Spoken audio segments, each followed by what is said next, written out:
ada satu agenda yang sebenarnya juga diundang gitu Pak Prabowo, tapi tidak datang gitu, yaitu G7.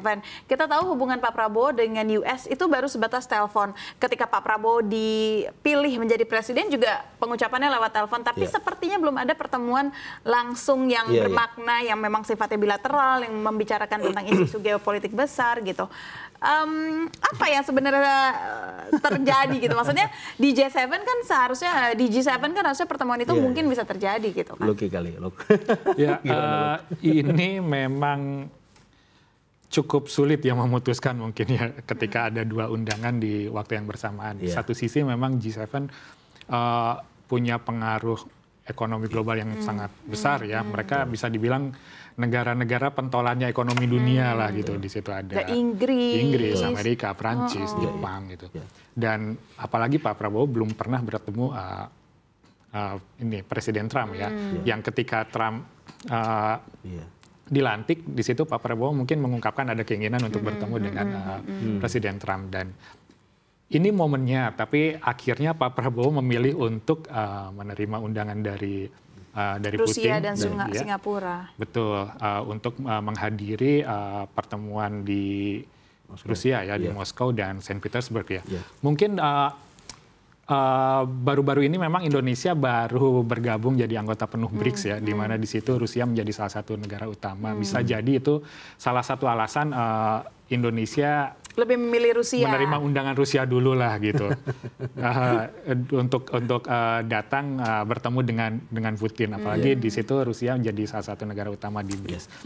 Tapi di sisi lain yang perlu digarisbawahi adalah bagaimana Indonesia ini bisa meminimalkan sentimen negatif yang mungkin saja bisa terbentuk karena tidak menghadiri presiden kita tidak menghadiri di G7 undangan dari Perdana Menteri Kanada Mark Carney. Itu yang tadi saya sampaikan. Apa nggak ada ketakutan dari kita nantinya jadinya kita di stigmanya sekarang tuh arah diplomatiknya lebih aktif ke timur, nggak lagi ke barat gitu kan. Rusia lah ditemuin, Singapura, lalu negara-negara bagian timur lainnya gitu kan. Negara-negara bagian barat tuh sangat jarang, bahkan mungkin takutnya dilihat tidak lagi jadi pilihan gitu. Tapi kalau untuk beberapa kesempatan ya, misalkan di OECD kan sebenarnya kita juga lagi proses ya untuk menjadi anggota OECD. OECD kan dimotori oleh Perancis ya, di negara di Eropa gitu. Jadi saya lihat ya presiden kan mencoba untuk berteman dengan semua ya, seperti yang kita bahas. Memang ini tinggal bagaimana cara ini sih bagi-baginya ya, bagi-bagi porsinya gitu. Karena misalkan contoh dengan Turki pun misalkan itu kan kita juga ada misalkan contoh terkait dengan senjata ya. Turki pun kita kemarin ada niat gitu ya untuk membeli jet tempurnya buatan mereka gitu. Padahal sebelumnya kita ada kontrak juga tuh dengan Prancis, jet tempur Rafale yang harus kita diaktifkan juga kontrak itu gitu. Terus juga nih Sukhoi Sukhoinya Rusia juga belum ada kabar. Iya, apakah itu kontraknya sudah mati atau seingat saya itu kontraknya dibiarkan ngambang aja gitu ya. Letter of intent itu gitu. Jadi ya presiden mungkin mencoba menurut saya ya memberikan sinyal positif lah kepada semuanya gitu. Nanti pada akhirnya kan sebenarnya ujungnya di budget juga. Sebenarnya kalau masalah alutsista gitu ya. Tapi kalau untuk masalah lain gitu yang bisa saling bertukar gitu kan, misalkan pengalaman soal SDM, pengalaman soal kayak fasilitas teknologi itu kan sebenarnya bisa saling bertukar ya. Tapi kalau untuk yang pembelian gitu yang ada nominal angka ini menurut saya pasti Menteri Keuangan akan perlu berpikir keras ya untuk sumber pendananya gitu. Dan sebenarnya tersendatnya Sukhoi dari Rusia untuk Indonesia, dan Rusia ini sebenarnya pemasok alutsista terbesar juga di Indonesia. Ini tersendat karena sanksinya AS. Harusnya ini jadi pembahasan dong. Dan kalau menyempatkan waktu ya ke G7 bisa dong nyenggol Pak Donald. Udahlah Pak Donald Trump boleh dong tolong ini udah sanksinya dicabut gitu kan sebenarnya bisa gitu. Iya, jika terkait dengan Sukhoi memang logikanya pasti akan dibahas ya. Pasti akan dibahas supaya ada kejelasan juga bagi Indonesia apakah pembelian ini diteruskan atau tidak gitu. Dan ini memang yang bisa dibilang mungkin lain kali ya kesempatan bertemu langsung Donald Trump di lain kali karena di G7 Prabowo memutuskan untuk tidak hadir. Dan berbicara tentang Rusia ini minat sama gandum dan hasil pertanian kita juga gitu. Gandum tuh kita menghasilkan ya, tapi tidak terlalu besar sepertinya ya. Iya, kalau gandum kan kita nggak terlalu, bukan bukan negara yang Iya, bukan menghasilkan penghasil utama gitu ya. Tapi kalau memang setahu saya waktu perang kemarin ya, Rusia Ukraina memang yang paling banyak ya. Makanya waktu itu kalau kita ingat ada pemberitaan di CNBC juga, ya Presiden Jokowi kan sampai ke sana juga ya untuk mengupayakan perdamaian antara Rusia dan Ukraina gitu. Walaupun ya salah satu hasilnya kan waktu itu kalau tidak salah distribusi dari gandum itu juga bisa dilanjutkan ya walaupun ada perang. Terutama untuk negara-negara Afrika sih yang memang sangat tergantung dengan gandum Ukraina sih. Karena mereka kan makannya kan kebab atau roti lah bentukannya. Nah, gimana nih sekarang biar ke depannya kunjungan-kunjungan ini itu bisa dilihat lebih netral gitu tanpa adanya kekhawatiran apapun dan tetap strategis gitu kelihatannya gimana maksudnya? Iya, ini kan bisa dibilang kasus khusus ya yang sekarang ini ya, karena waktunya bersamaan, waktunya berdekatan dan secara geopolitik dua negaranya bersaing. Rusia misalkan dengan tanda kutip geng G7 ya, yang di situ ada Amerika Serikat dan beberapa aliansinya. Jadi ini mungkin yang perlu dilakukan adalah bagaimana setelah pertemuan itu dilakukan, baik ketika Indonesia hadir atau tidak, follow up dari hasil pertemuan itu dilakukan secara intens ya. Misalkan saat ini pemimpin negara Indonesia tidak hadir di G7, tapi kan pasti di situ ada keputusan yang diambil, ada perjanjian-perjanjian yang diputuskan di situ ya. Jadi bagaimana Indonesia secara aktif menindaklanjuti apa yang diputuskan di forum G7 itu, terutama yang berkaitan langsung dengan Indonesia seperti itu. Jadi ini pun memang bisa dilakukan untuk pertemuan-pertemuan lainnya yang mungkin saja tidak sempat dihadiri oleh Indonesia, tapi bagaimana Indonesia secara aktif merespons setiap keputusan yang ada, merespons setiap perjanjian yang terjadi secara global gitu, agar di satu sisi Indonesia tetap bisa menerima manfaat dari situ, dan di sisi lain tetap menjaga sentimen positif lah dengan negara-negara tersebut. Dan kalau misalkan saya bisa ngomporin Amerika Serikat gitu ya, mungkin saya akan bilang iyalah presiden kita lebih milih Rusia. Rusia kan nawarin energi tadi, sama saya udah riset tadi energi dan nuklir juga, yang artinya ini bisa membantu programnya Pak Prabowo untuk swasembada energi gitu kan, dan memilih untuk menunda pertemuan dengan Amerika Serikat karena memang saat ini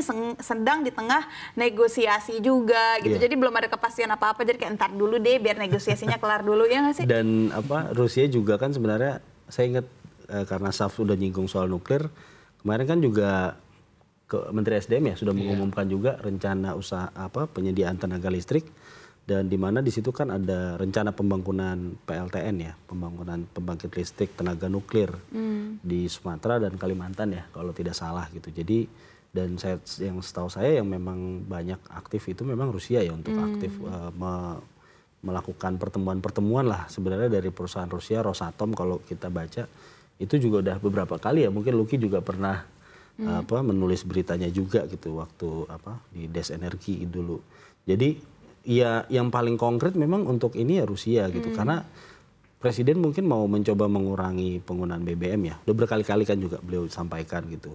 Makanya ada bioetanol, kemudian ada nuklir, angin. Ini kan juga energi-energi yang saya lihat dijadikan fokus ya ke depannya untuk mengurangi energi fosil. Dan Rusia dengan segala macam pengalamannya, kita tahulah dari zaman Soviet pun reaktor nuklirnya udah bertebaran di mana-mana. Tentunya nanti butuh SDM juga ya pastinya ya Mas, sarjana atau master atau doktor dari Indonesia yang belajar nuklir di sana gitu. Bisa itu dilihat, lebih konkret sih. Ya, dan bisa dilihat artinya disimpulkan juga pendekatan kita ini kan berarti pendekatan bebas aktif.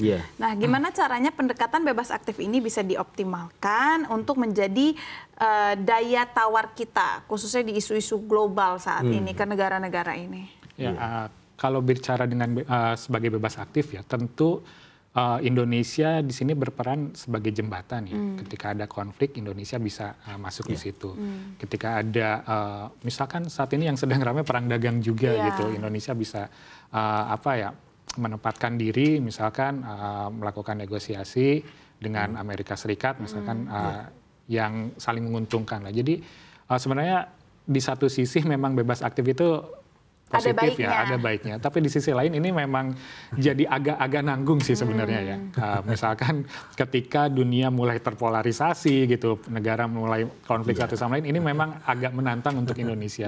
Apalagi saat ini misalkan terpecah, ada Amerika Serikat, ada Rusia, misalkan ada Cina, bahkan di Timur Tengah pun lagi rame banget gitu kan. Jadi ini sikap politik atau ekonomi bebas aktif ini memang cukup menantang ya untuk Indonesia, dan untuk Pak Prabowo yang memang terkesan ingin berteman dengan semua negara ini tentu memang perlu kerja keras diplomatik yang cukup yang harus intens lah, tidak bisa biasa-biasa saja, karena ketika kita melakukan kerjasama dengan satu negara lain bisa kita harus memikirkan negara lain juga. Jadi ini memang ya cukup menantang lah untuk Tapi Indonesia. possible untuk kita lakukan ke depannya, paling tidak di era Pak Prabowo lah gitu. Maksudnya kalau kita lihat era-era sebelumnya sepertinya jejak gitu, Indonesia tuh dekat dengan siapa, hampir bisa terbaca gitu. Nah kalau sekarang ini kan rata-rata kayaknya ingin dirangkul semuanya gitu. Dan saya melihat itu memungkinkan ya, karena saya lihat dari sisi tetangga kita sendiri, misalkan Australia lah, 1 hari setelah dilantik langsung datang ke sini gitu, ke kediaman presiden di Kertanegara bahkan. Terus kemudian waktu itu wakil PM-nya malah beberapa hari kemudian ke Hambalang juga gitu. Jadi Australia pun sebagai tetangga, ya kita bisa bilang lah, Australia ini kan dekat dengan Barat gitu ya.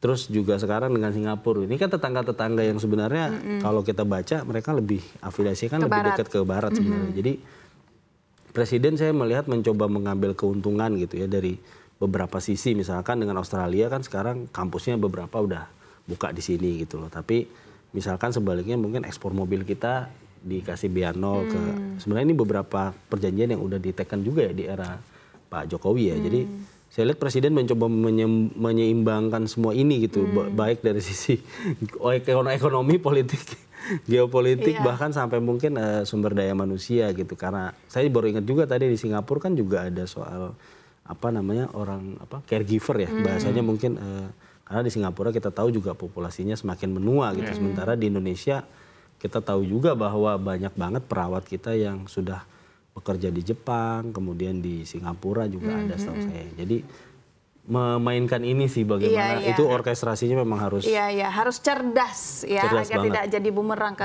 kita juga. Benar.